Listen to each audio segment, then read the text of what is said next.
What we do here is go back.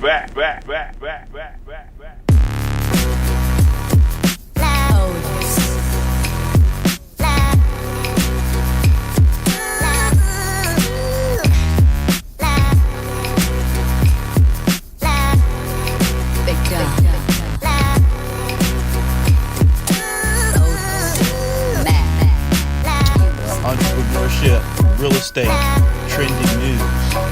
There's no business like minding your own. I'm your host, Champ Ron. This is episode number 89 of the Minding Your Business podcast, coming to you directly from Memphis, Tennessee, in the United States of America, on the planet Earth. Today's Friday, April the 5th, 2019, and I'm so excited and elated to be here with you all on today. Of course, the Minding Your Business podcast is brought to you by the Binge podcast network, www.onthebinge.com. Check out the great content there. Connect with us there. There's some exclusive content out there. Shout out to good friend and business partner Dominic Lawson of Owls LLC, as well as the Startup Life podcast, which the Startup Life podcast is coming up, on episode number 100. And that's a big deal. A lot of people can really recognize the significance of doing 100 podcast episodes. Most podcasts don't make it past about episode 5 or 6. It's not an easy thing to do. It like a lot of things that you all do and you see people do. It can look easy and that sort of thing, but I promise you, I'm the first to tell you here at episode number 89, it's not easy, and it's not something that's easy to keep up with. And, you got to try to, like anything, keep your motivation and whatnot going. So anytime people get a chance to reach that, whether it's Dominic or anybody else, we definitely want to shout that out and salute that. So hope you're doing well. Brooks Brothers Consulting is also a move you can make. BrooksBrothersConsulting.com, sales, service, operations, employee engagement for your company. We could definitely help you with that. One thing I've done here recently, and I haven't talked about it much really at all on the podcast, is I've done a rebranding of a brand that I had from real estate. And even longer than I've been doing consulting, I've been doing real estate. And had an opportunity a few episodes back, you heard from Zach Beach, with Smart Real Estate Coach, as well as Chris Prefontaine. Those guys up in Rhode Island are doing major things, and I've been able to link with them since doing those shows. And I've rebranded Legacy Living, which you've heard me use that hashtag. And so Legacy Living Real Estate Partners LLC exists. It's been rebranded, and you'll hear much more about that on this podcast as we get into some of our real estate segments. So today, episode number 89, the Nipsey Hussle Victory Lap. Okay. So let's get right into this, because I've got a lot to get into in a short period of time when it comes to this subject. And I want to tie this subject in kind of in the latter part of the podcast to the AAF, which is the Alliance of American Football, which made its announcement on this week, and I'm going to get into that. And I'm going to do a contrast to Nipsey Hussle and his business mindset to the mindset of those with the AAF. But first, let me start with this. Before we get into anything, this podcast is not an entertainment podcast. This is not a music podcast. And shout out to all those podcasts that cover those subjects.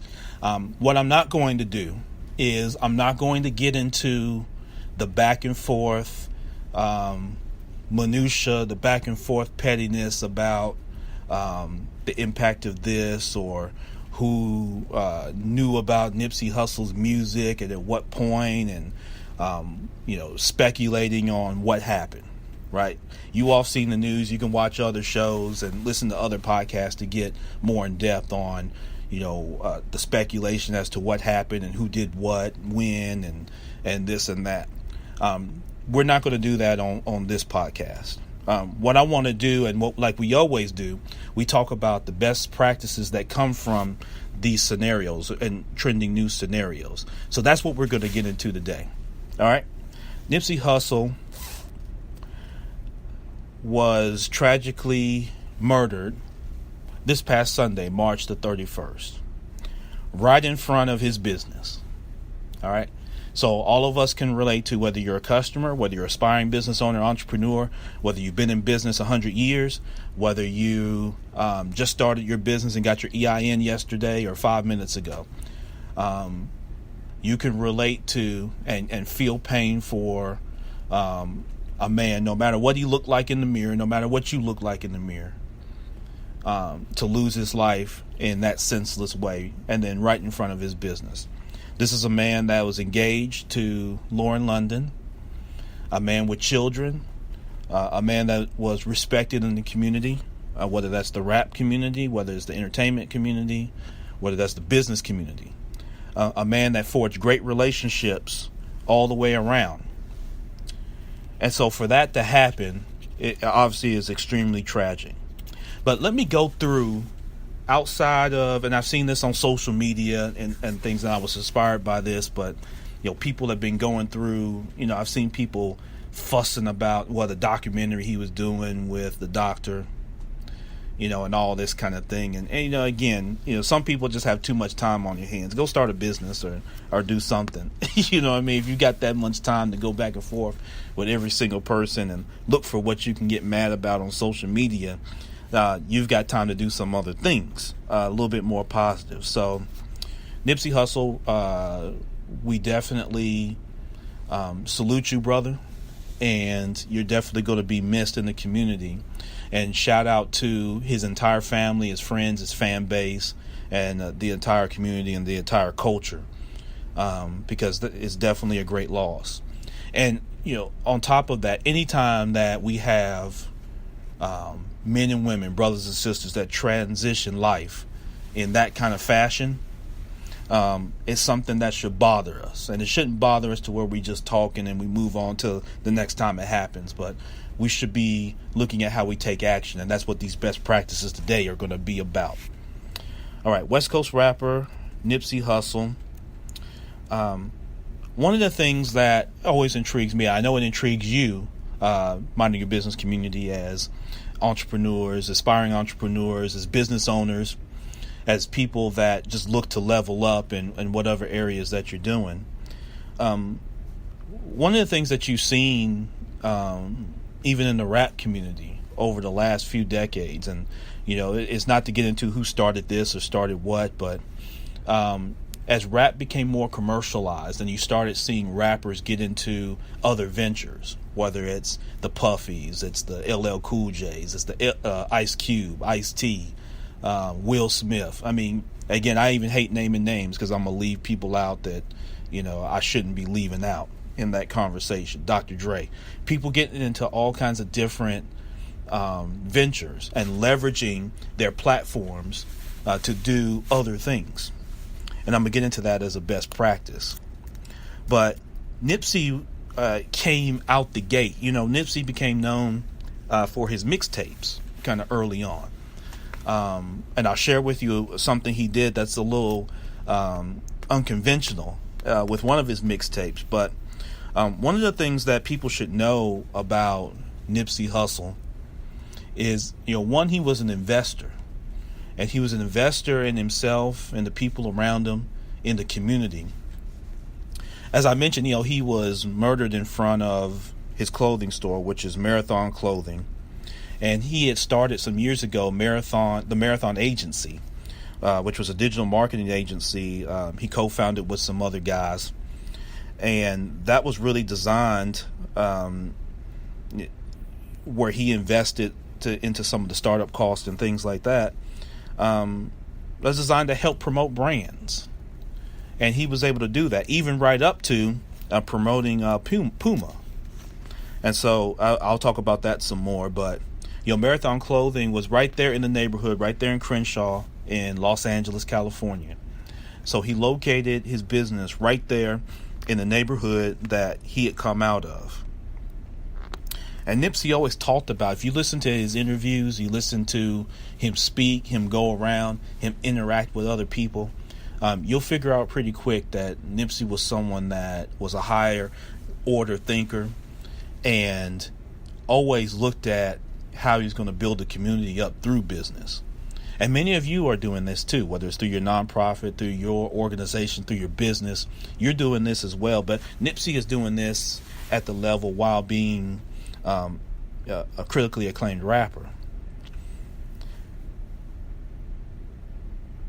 Like many rappers, Nipsey also showed a lot of interest in the arts and was very supportive of the arts. You got to remember that he was in the Bone Thugs and Harmony film. You know, he made an appearance, kind of a cameo appearance in that. He turned down playing Snoop Dogg in the Straight Outta Compton movie. You know, which made a lot of sense to some people, not to everybody, but to me it made a ton of sense why you would do that. Mainly because Snoop's another rapper. He's a legendary rapper from the same area, and they have very similar appearances. Nipsey's look remind me a lot of Snoop from, for those of you that are old enough like me to remember when Snoop first came out, with the Doggy Style, and even right before that on Dre's album and that sort of thing. You can remember Snoop's look. Nipsey has a lot of that look and demeanor and that sort of thing. But so in order to not be in that shadow of Snoop Dogg, he turned that down. And again, that made to me a lot of sense. But the Marathon Agency with his clothing store being a brand ambassador, that's something that was very influential because he's working with people kind of right there in the community. Oftentimes, and you saw, if you look through the transition of rappers getting into businesses, a lot of times those were done away from the neighborhood. And those are choices that people have to make. And I'm not here to argue one way or the other about how where you choose to locate your business, or who you choose to do business with and that sort of thing. But I always commend people that do look to give back and look to give back directly. And that's certainly what Nipsey did. So I spoke about him with Puma. And in doing that, one thing that wasn't really reported that I learned about him even being a brand ambassador with Puma was how he took like 50 of his closest friends, kind of family and friends, with Lauren London, YG, OT Genesis, some of the other, rappers and things like that he brought on, that he was able to influence and connect with, even during this process. So he would do business and create platforms for others to even be able to get involved, and that speaks to his visionary status. Let me share you something with you that he did. And some of y'all that really followed Nipsey may have been aware of this, but I learned this and even learning more about him this week. As I told you, he got his start, man, from the mixtape circuit. One of his early mixtapes was one that's called Crenshaw that came out in 2013. Most people, when they first start out, and many of you, I've done this. Many people, when you start out, you give out a lot of free content. You know what I mean? Because what you're trying to do is, create a buzz, create a connection with people, create a brand that then you can parlay into more of a revenue generated lane in something down the road. We do this a lot in consulting, and again, in a lot of businesses. A lot of you have strategies this way, and it's tried and proven over the years that you give away as much free content. I mean, just think what I'm doing right now on this podcast, right? Y'all not paying for this podcast. You listen to it for free. Apple and SoundCloud and on the website and wherever that you consume podcast content. So most people give out their content for free in that kind of style, that type of mindset, which makes all the sense in the world, right? Here's what Nipsey did with 2013's Crenshaw. This is the mixtape. And this move was considered by some even crazy. And I saw some even crazy quotes from some other even rappers that said this was wild. Instead of giving away the mixtape for free, Nipsey sells the mixtape for $100 a copy. Now think about that. All right, $100 a copy. Now, some of y'all just cussed when I said that. Some of y'all said, wow. Some of y'all said it under your breath, and some of y'all just said it in your mind. You didn't say it out loud. Nipsey sold 2013's Crenshaw, the mixtape that he did. He sold it for $100 a copy, right out the gate. That made Nipsey reportedly $100,000. So he got 100 G's, 100,000 G's from doing this, selling it at $100 a copy. So then what did Nipsey do with the money? Well, what most people do with that money. If you sold something and you made $100,000 right now, think to yourself, what would you do with that money? Some people would save it. Some people would put it in the bank and, do whatever. Some people leave it in their checking account and go splurge. Some would do a combination of all that. Some will buy insurance. There's 100,000 different things you can do with $100,000. Nipsey Hussle reinvested that into his other business ventures, which actually helped launch things like the Marathon Clothing Company, his business there in Crenshaw, and the marketing agency, and all these different things. So he had reinvested the money to make more money. And I can't wait to get Reginald Clark, who's my financial advisor with P3 Financial Group. He and I were texting earlier, and I'm looking to have him back on the podcast. He was on one of the episodes last year. And I want to dig into this topic with him in terms of, kind of the flow of money.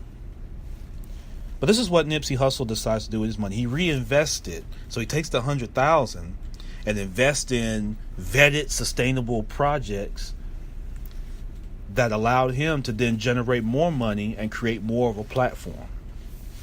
All right? So you got to stick a pin right there, because that's something that's unusual. I mean, you've heard the stories in entertainment and sports and business and all around of what people do with money. Hell, I've blown money before. Best believe. And that, man, we can get into a whole podcast on what Champ Ron's done messing off some money. All right.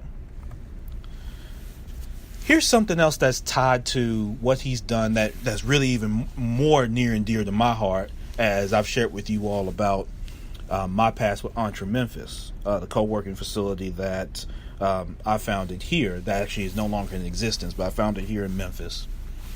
And it was a big learning opportunity for me in business. Nipsey Hussle recognized kind of the growing trend and the growing power of co-working. And he actually invested in has invested in a co-working location.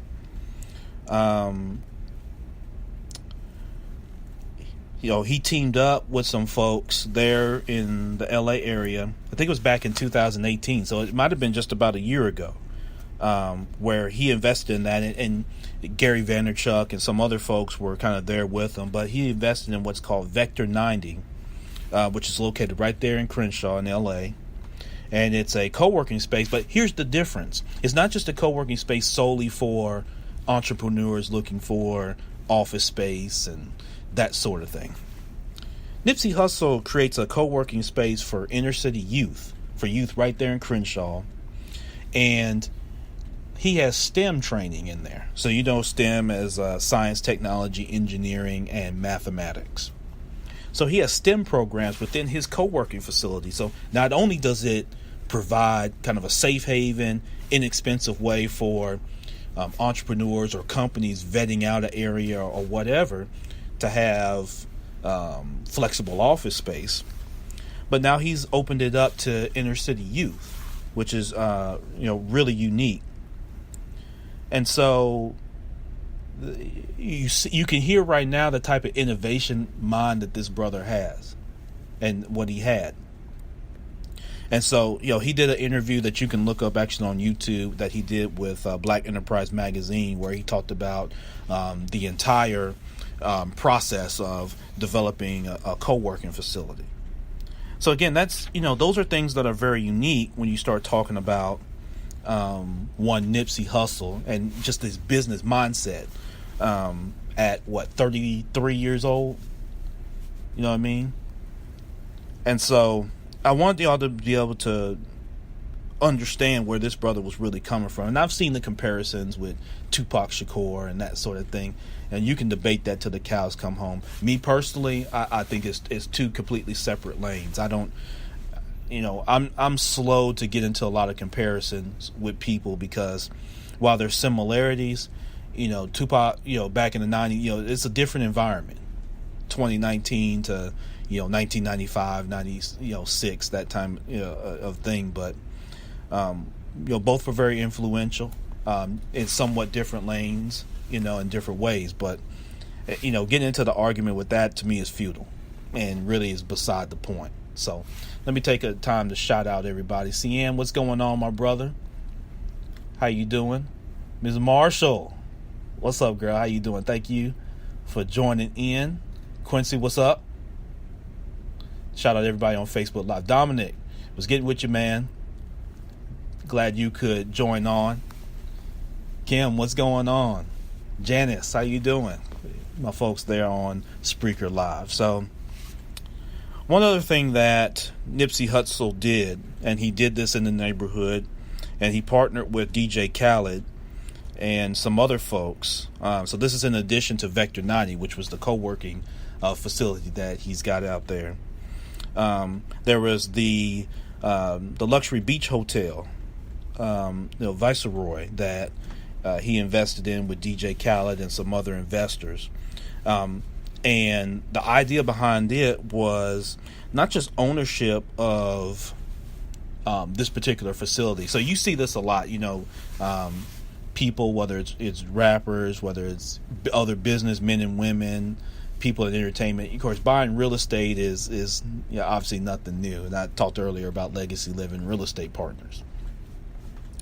But one of the things that Nipsey Hussle was motivated by, and I kind of want to sum him up here, was he was interested in, you hear this, you've heard this lately from rappers about buying back the block, that sort of talk.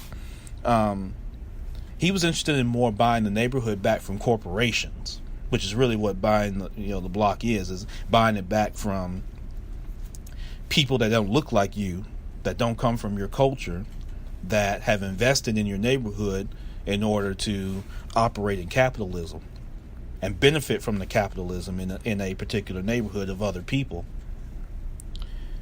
and the corporations that do that as well. So that's his motivation from doing these type of moves. It wasn't solely just personal capitalism for him. It was to prevent, whether it's gentrification or corporations being overseers and, again, benefiting from capitalism in neighborhoods that they don't really have vested interest in other than to siphon profits. And so he's motivated by making these purchases. And even right here in Memphis, there's people like that are motivated by, starving off gentrification and starving off corporations who are in a lot of our neighborhoods that are just there to siphon profits. They're not there to, matter of fact, they're there to siphon profits and take it back to their neighborhood, to their community. And you know what? I don't have a problem with that. We just have to start doing that. Right? I don't have a problem with anybody looking at how they're going to benefit their community and culture. We just have to start having a problem when we don't do it. Because the only reason they have the opportunity to do it is because we don't own it. And that's what Nipsey represented. And that's what he was teaching as he was going around and sharing with people and collaborating, and even within his music. Talked a lot about, business, the ups and downs of it, relationships within business and that sort of thing. But ultimately, you're talking about a man that was motivated by how his people can have more ownership in where they live, where they shop, where they do business, where they entertain, again, where they live, work, and play. So do we think that way? Because it's one thing, we can whine and fuss and bitch and moan. You can do that all day. You can be on Facebook groups, as thumb gangsters. going back and forth. But at the end of the day, what do we own? What do we own in our communities? What do we own even in the communities that when we leave the community and go other places? What do we own? You don't own your house if you got a mortgage. Mortgage company owns it. Want to find out? Stop paying them. Don't stop paying. Miss 2 payments on your mortgage. They'll remind you who owns it. Miss 2 payments on your car. What do we own? And so if we take anything from Nipsey Hussle's life, we should take this, is that we should be inspired that when we look to make business moves, we should always tie in a fiduciary duty to that of the community. I don't do real estate just solely so I could line my pocket. I never got into it that way. What up, Cleo? I never got into it that way. Yes, do I want to benefit from that? Of course I do. That's why I'm in business. But the motivation is so that we can see edification, increase ownership. We got to own where we are. That's how you starve off corporations. But as long as we keep shopping with them and as long as we don't own anything, it's easy for them to just come and own where we are. And where we live, we should own. That's what every nation does. Look around the world.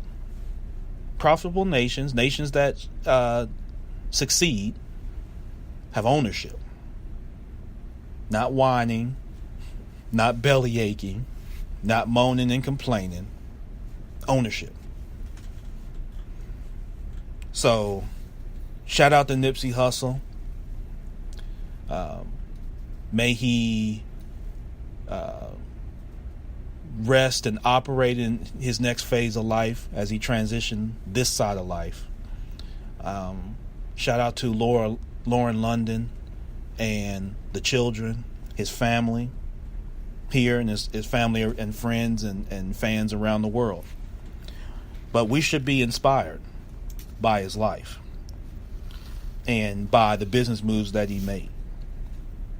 So I encourage you, if you're interested, learn more about his life. I hope that this was able to kind of help you get a better sense of who he was from a business perspective. Now, I could have took another hour and went through his music and dissected it and whatnot, but I wanted to get into the business mindset. And that's really what it's about, mindset. Now, let me contrast Nipsey Hussle's mindset to what happened this week with the AAF, which is the Alliance of American Football. Here in Memphis, we have a team, the Memphis Express. After week 8, so I think this past Monday or Tuesday, one of the owners of the AAF, one of the controlling owners, Tom Dundon. Tom Dundon is an owner, I think, of another football team, maybe down in Florida. Guy that's made a whole bunch of money and that sort of thing. So he was brought on with 2 guys, Bill Polian and Charlie Ebersol. And Bill and Charlie were the kind of the principals of the AAF, excuse me. And they brought on Tom because there were some liquidity issues, supposedly. That now Tom makes the announcement this week that they are suspending operations. This is 2 months into the season, roughly. Right after the NFL season ended, they started up, and it was rough starts with the AAF, because it took some time. You don't have the greatest of talent. There's not near the talent that you have, obviously, in the National Football League, the NFL. So there's not the talent. It takes time for people to gel and get camaraderie. So some of the football was not great to start that season, but it started to balance out. It was a league that took on people like Johnny Manziel, who was a college great at Texas A&M, didn't work out for him in the NFL and a couple other leagues. And so he comes to Memphis, and then here 2 weeks later, the league has suspended operations. Now, we don't know what's going to happen, that sort of thing, but let me say this. I feel for the the coaches, the film people, the people at the stadium, the back office people in accounting and in marketing, the players, and all the employees, people who left jobs, people who were out of work, people who are going to be impacted by, this is the last week they're going to get paid, and their insurance runs out at the end of this month. Now, many of you have been in this place, for those that have worked jobs, and or maybe you're working now, and maybe you've been through layoffs or shutdowns, but I mean, this is just, it's absurd how that happens. And it's not just that. You've got business owners here, and I'll say this here in Memphis that I'm aware of. There are businesses and business owners who have had contracts with the AAF, and they're concerned about whether those contracts are going to be fulfilled, right, or if they're going to be abandoned and breached. So some of that has been made public by some folks that I know personally, who have been impacted by the announcement of the AAF. Tom Dundon has been on record around some of the financials with the league. And keep in mind, here's something for us to learn, and I want to contrast this with what I was talking about with Nipsey Hussle and his mindset. The AAF had liquidity issues from the beginning. That's why you bring in Tom Dundon. And he was given a lot of control because of, I would imagine, the money that he wields. And people often associate the power with the money. Nothing new. That's been since the beginning of time. Here's kind of one of the fatal flaws that I already see with the AAF in doing that. When you do that and you don't have controls over who's doing what when, this kind of thing can happen. So think about this in your business. A lot of people come to me all the time. Ron, I'm an angel investor. I'm looking for investors. So every investor is not angelic. They're just not. Some angel investors will turn you into an employee real quick in your own business. Folks love money. You want money to run your business and to scale your business. But you got to be careful of who you bring into your business. So if there's a best practice you could take from the AAF, just because somebody comes in with a big checkbook and a lot of gravitas and that sort of thing, a lot of reputation, doesn't mean it's the right fit. Doesn't mean that you give that person, him or her, I don't care what they look like in the mirror, to themselves or to you. Be careful about the type of people that you bring into your business. Having a big bank account doesn't mean you won't have liquidity issues. Giving people a bunch of power in your organization without checks and balances. Just like when you bring anybody, whether you partner, whether you hire somebody, you got to have the checks and balances of who's doing what when, which comes down to the communication, the paperwork, everything. Now, yes, it's a tough situation. And none of that, doing those things right doesn't mean you can't have this type of issue happen. But this is why you vet out situations. People get on me all the time. They come to me about ideas and things like that. And I'm known as a vetter. I'm not a hype guy. I've told y'all this since episode 1. We had episode 89. Hopefully you figured that out. I'm a lot more Chuck D than Flavor Flav. You need both to have Public Enemy, right? But I'm much more Chuck D. I'm a vetter. I'm the lyric guy. I'm not the hype man. I'm not the guy that you send out to get the crowd hype.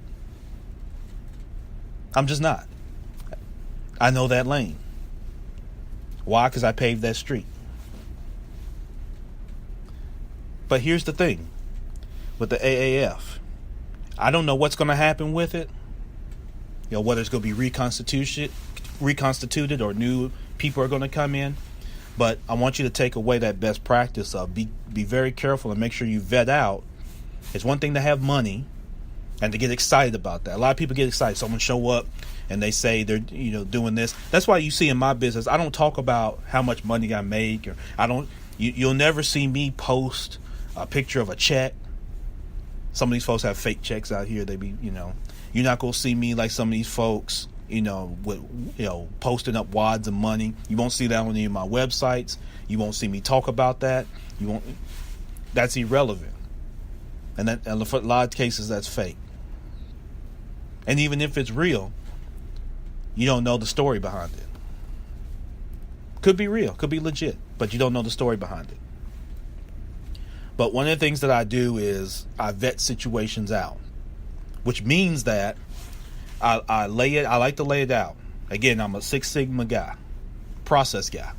So I like to see the steps. Let me see the process from A to B to C to D. Where's the bottleneck? Where is it inefficient? What are the risks? And it's not analysis paralysis. I've had to learn that over time. It's not analysis paralysis. Deborah Watson, what up, man? Credible Concepts in the building. But yeah, that's what it's about. You got to vet out. It doesn't mean pessimism. Vetting is not pessimistic. You can be highly optimistic. I'm highly optimistic. It's just I put up anything that I'm doing, I put before my firing squad, and I shoot it with questions. I shoot it up. Why? If it lives, I've got something. If it dies, why did it die? Could it have lived? And what do I do next? Or what do we do next? Because you don't have the luxury of time and resources to just throw stuff out there. Listen, AAF, Tom Dundon put millions of dollars, over $70 million into this league. Now he's suspending operations. You got to vet that out. You can't just get excited because Tom Dundon walks in the room with $70 million. And that's what happens with a lot of business owners. A lot of business owners have closed. A lot of good businesses have closed or never opened or wasted a lot of time and money because a big shot, man, woman, I don't care where they from, how they look, young, old, doesn't matter. Walks in the door, people get excited, or people that they call influencers. They get excited, and it turns out to be some mess because they didn't do the proper vetting. AAF is designed, all they want to do is make money. But look who gets left holding the bag. You got players now that have hotel bills on their credit card that they're trying to figure out if the league's going to pay them. I think that was in the news this morning. Could you imagine that? You get kicked out the damn hotel, and the company that you're working for was supposed to pay it, ceases operation. So you got to vet. But again, it's not pessimism. It doesn't mean that you go in vetting looking for how it's not going to work. I want to make sure I'm clear with that. Because I know a lot of people like to go 0 to 100. Y'all don't like to operate in that bell-shaped curve. Y'all like to operate in the extremes. It's either just like the banks do. They went from, in the early 2000s, they give a home equity line of credit on the doghouse. 2009, they wouldn't give you a quarter to get something out the snack machine. Don't operate in those extremes. Operate in your bell-shaped curve. Optimism, but I'm going to vet. Right? Optimism, but I'm going to vet. The one thing that I liked, there are not a ton of things I like from Ronald Reagan, but one of the things that I like from Ronald Reagan, one of his sayings, trust but verify. That's it. That's all you're doing when you're vetting. Trust, but verify. And listen, not in your pessimism. Not, I knew it was going to be. Nah. You can still be optimistic, still be supportive, still be excited. Just don't let the hype be the only thing that moves your ball down the field, since we're talking football. Let me tie this to Nipsey Hussle. Nipsey Hussle's business is in the neighborhood, is in the hood. edifying. What I say earlier, looking at how to build people up in the community through his business dealings and practices and mindset, the people he associated with, the things they do. And that's Nipsey Hussle's motivation. But what was the motivation of the people with the AAF? Was it for community edification? That you suspend operations 2 months into the season after week 8? Is that building up the community? People who left jobs to come work in the AAF? Months into their job, now they're being told this week that this is your last week for a check, brother, sister. So you see the type of mindset. You see what I mean? Doesn't mean you're not going to have challenges in the business. Of course you will. AAF was up against it to begin with. I believe it can work. With the right vetted process. It can work. They were trying to negotiate, I think, with the NFL to have players that kind of use it the same way the NBA uses the G League. But that's going to take years. Negotiating with the NFL and the NFL Players Association, that takes years to try to vet that out. So, when you compare the AAF and you look at Nipsey Hussle, two completely different deals. One's obviously a very significant tragedy in the loss of life. The other is a tragedy solely from a business standpoint. But lives are affected. But look at the mindset of two different. Nipsey Hussle, 33-year-old black man on the West Coast. And I know he's mixed with different cultures. Loses his life senselessly, trying to edify the community. And then you got the AAF that shows its love to the community by ceasing operations 2 months into the season.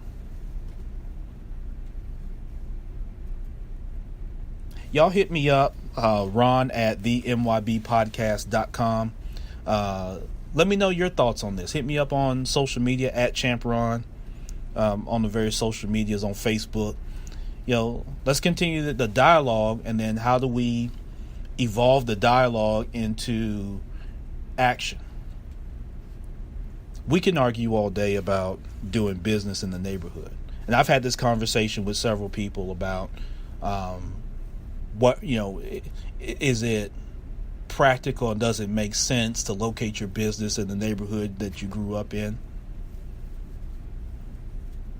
It's tough. It's a tough thing. A lot of people have experienced a lot of negativity in going back to the old neighborhood where they originally came up from, is what I mean. Let me share with me your thoughts on that. Like I say, hit me up. Let me know what you think. So, again, shout out to Nipsey Hussle. We're going to see what's going to happen with the AAF. Hopefully they'll, one, make good on their commitments. If it's anything that I would encourage the leadership at the AAF, or if you hear this podcast, do the right thing by the people. The players, the coaches, the video people, the media people that work for you, the people in the back office, the people that get up every morning to come to make the league what it is, the vendors, all the way around, the people that you've advertised with. Make sure that they're made whole. Make sure they're made whole, and then learn from this. And I hope that all of you, minding your business community, have learned from the best practices with this. Tie your business to some community or fiduciary duty, because we all have that duty to our communities. And then vet. Make sure that the people, including yourself, you are part of the people too. So vetting ain't just everybody else that you go be scared and pessimistic about. But make sure you vet. Vet ain't somebody told me that so-and-so did this or did that. That's not vetting. Vetting's not just, I did a Google search and, nah. Research and vet what's going on in your organization and people that are coming in. whether they got $70 million or they got $7. All right, Liv, what's going on, girl? We're gonna get back to what we talked about too. Ojinga, what's up, my brother? Epiphany Consulting, great brother there, great brother to learn from too. Can make sure you connect with Mr. Ojinga Carr. El Matt, what's up, brother? What's going on? So, listen, we're at episode 89. We're coming up on our 100th episode, and you're going to see some, just a couple changes and some things that I'm working on as we approach episode 100. But let's support the Binge Podcast Network. Let's support, as I mentioned earlier in the podcast, Dominic Lawson with the Startup Life coming up on his 100th episode. Make sure you go back and listen to the other 99 episodes, because you'll learn some things about business. Podcasting is growing. It's not going anywhere. And you need to learn from that and the other shows. There's many other shows we got on the Binge Podcast Network and all around. Make sure that you are adding podcasting to your daily walk. I know everybody doesn't have time to sit there and read books and kind of run around, but podcast is a good supplement. So definitely make sure that you're doing that. Miss Yates, how you doing? Thank you so much for joining on. Listen, I'm going to get out of here. This has been episode number 89 of the Minding Your Business podcast. www.themybpodcast.com is where you can look to join our community.